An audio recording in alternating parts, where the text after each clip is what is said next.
তুমি কি লোকটিকে চিনো? Do you know the man? তুমি কি ডাক্তার হতে চাও? Do you want to become a doctor? তুমি কি ইংরেজি শিখতে চাও?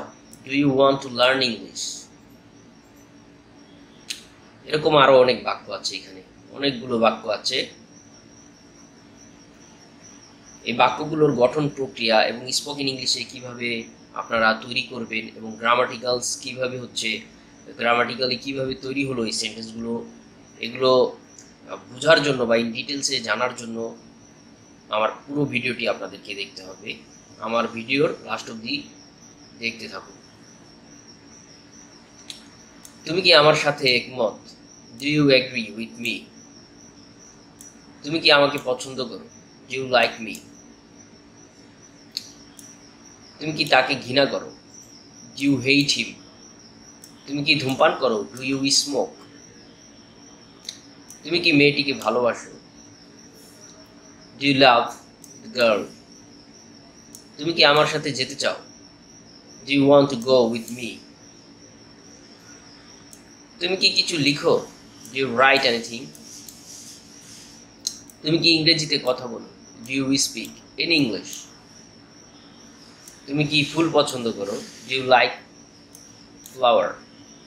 এখানে ডু ইউ লাইক ফ্লাওয়ার্স হবে। তুমি কি বুঝতে পেরেছো? Do you understand?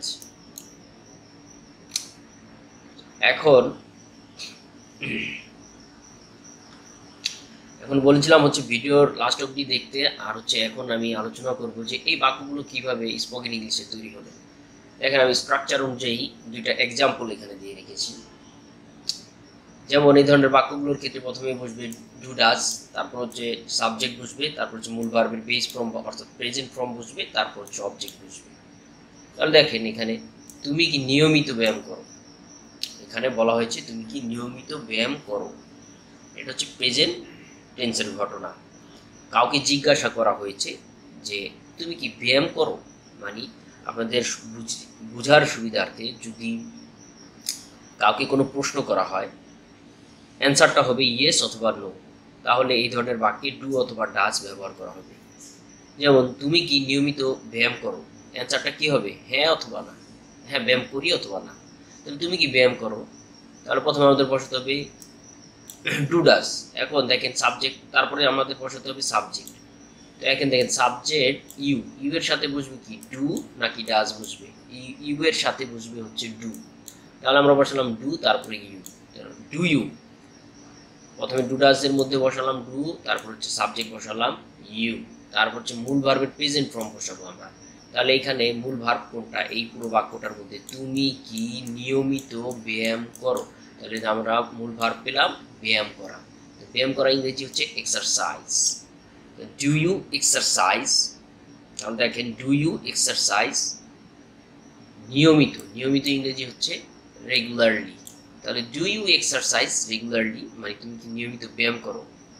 আশা করি আপনারা বুঝতে পেরেছেন।